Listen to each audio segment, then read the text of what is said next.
think, is this just, now we're live right now. Outstanding. Are we rolling? Yes. Okay. Good afternoon. My name is Jim Davidsaver. I'm the Director of Lincoln Lancaster County Emergency Management. I was just going to lead off the information this afternoon, just briefing about the weather. Just so everyone's aware, Lancaster County, as is the eastern half of the state, is currently in a flood warning.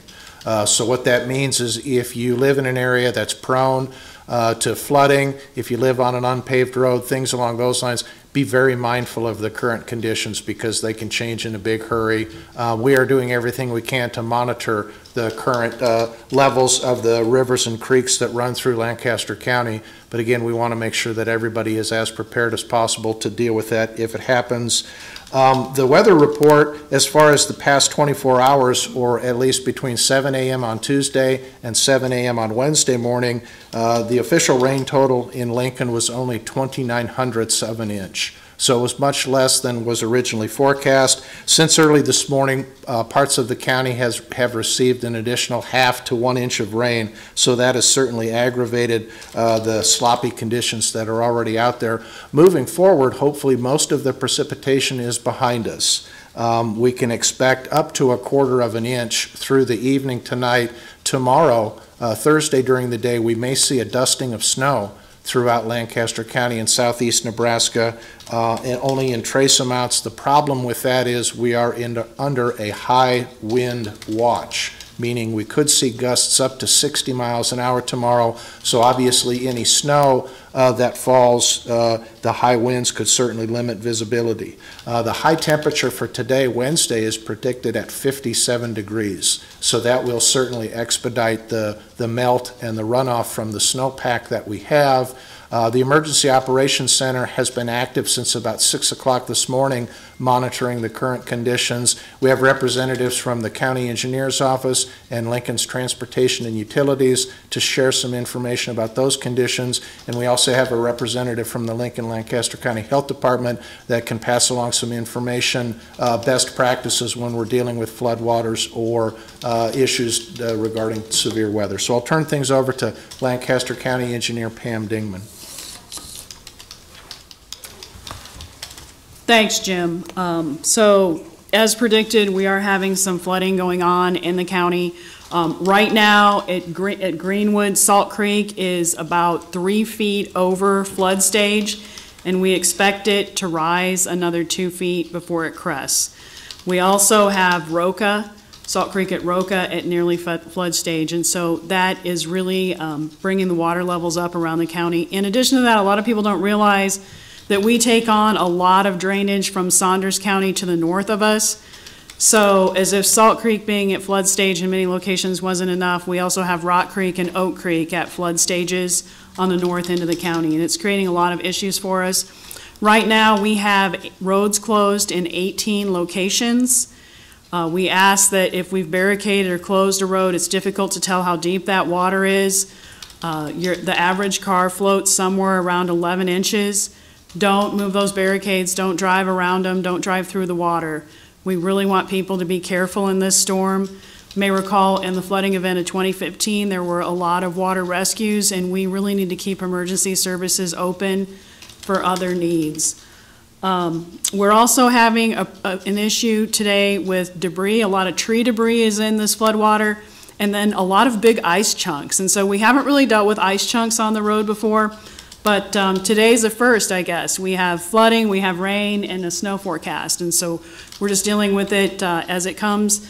Also, because of the conditions, because of the extreme saturation, we have pulled all Lancaster County rock trucks from the roads because at this moment they're so wet that it is difficult to rock them. And we've actually been getting our own trucks stuck too. And so we look as soon as this event is over to getting those trucks back out. I do have Ron Bohati, our maintenance supervisor, with me if you have any other questions about what's going on out in the county. But I'd like to pass it on to Tim from the City of Lincoln.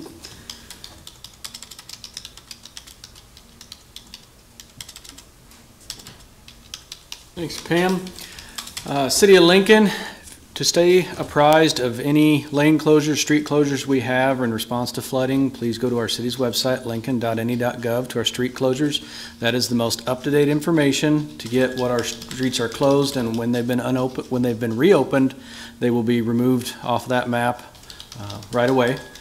We do have a couple of primary closures in our city right now, one of them being North 84th Street northbound between Cornhusker and Adams. That's a low-lying area that tends to flood on us, as well as Saltillo Road between 14th and 27th.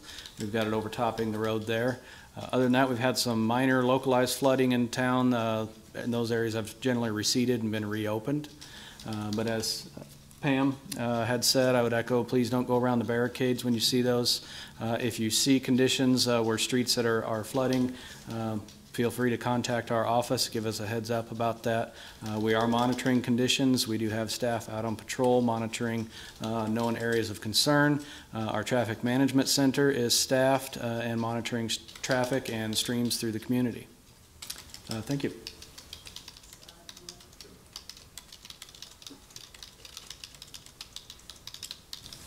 Good afternoon. My name is Scott Holmes. I manage the Environmental Health Division with the Lincoln-Lancaster County Health Department. We often get concerns from the public asking for what to do as far as cleanup post-flooding, but our primary concern is right now, and that is there are safety concerns relative to flooding. People need to stay out of waterways. They need to not drive in them. This is the third time or fourth time that we've said that. These are really critical issues. Water moves with much more force and much faster than it looks like when you're just glancing at it, and it can wash a car downstream.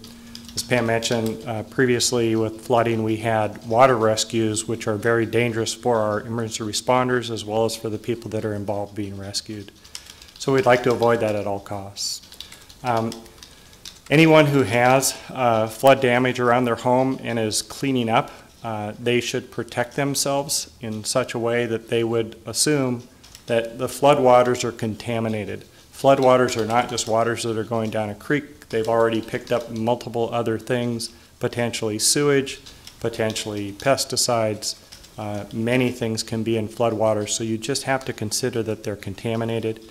And so protecting yourself from that exposure, wearing rubber gloves, wearing rubber boots, washing your hands afterward for sure, those are key things to protecting yourself.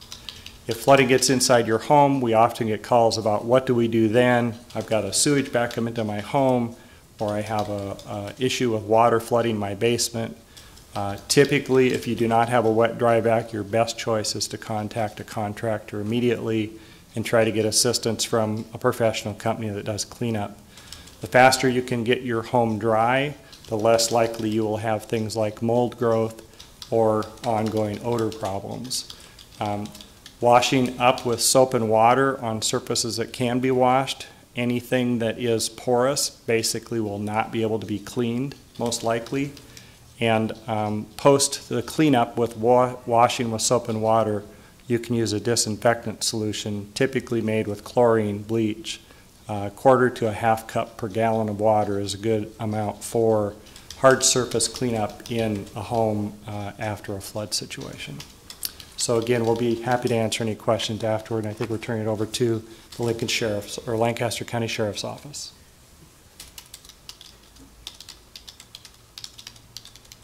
Good afternoon. I just wanted to give a quick bit of information in reference to the calls for service that we've been responding to. As of right now, the best of my knowledge, it sounds like the community has been doing a good job navigating through this weather. We haven't been responding to too many calls of accidents or vehicles stuck on the roadway. What I can tell you is from our deputies' direct eyes, they have encountered a lot of muddy roads, so we definitely want people to be careful. And as has been said multiple times in the past, if anybody encounters water running across the roadways, we definitely want people to turn around and go the opposite way, not to drive through those waters. Also, if they encounter the barricades, they are there for a reason, and it's because of safety reasons, so please turn around and go back the other way. If there is an emergency situation, please call 911 so that our emergency responders can get to you as quickly as possible and provide assistance. If you are reporting on a vehicle that's stranded or people that are not in an emergency situation, the number would be the non-emergency number 402-441-6000. And again, then any information about roadways or problems with roads would go to the county engineer's office. This is going to be a prolonged event as far as the roads taking some time to get dried out. So we appreciate everyone's patience as well as everybody's consideration of those roads and maintaining their own safety. Thank you.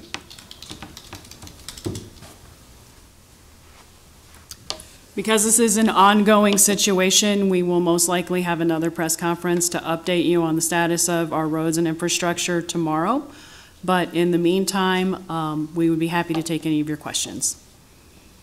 I have a question for Mr. David Saber about Mr. David Saber. Yes. when you look at what's happening upstream from the creeks that run through Lincoln, are you seeing any potential problems heading this way? And that's what we're closely monitoring. I know the Lincoln Water System, their Ashland well field, which is actually in Saunders County, is very close to the Platte River.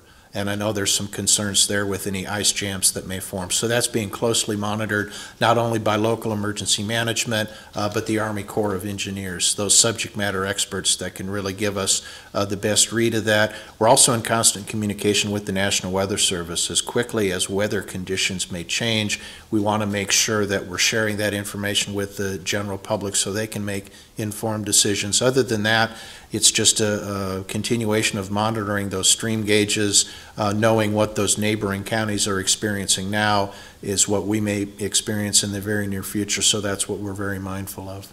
But you don't see anything coming. I mean, in 2015, I think we were kind of surprised by, I think it was Salt Creek.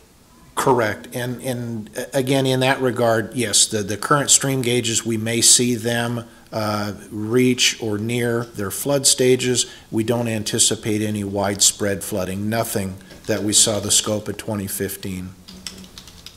And again, fortunately, or hopefully a good thing moving forward from this point is most of the precipitation is behind us, realizing we're still dealing with some runoff. And again, as you said, precipitation and snowmelt from our surrounding counties are going to contribute to the water levels here. But again, we'll be very closely monitoring those. At this point, we don't anticipate any evacuations or anything like that. The low-lying areas that are susceptible to flooding will probably be experiencing some flooding over the next few days.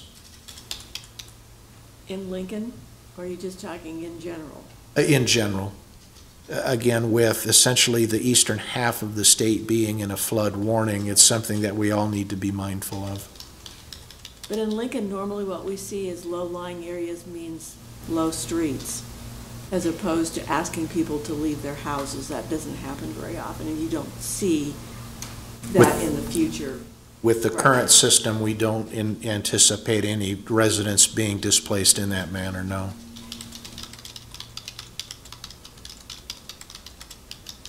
Thank you. Are there other questions? Thank you.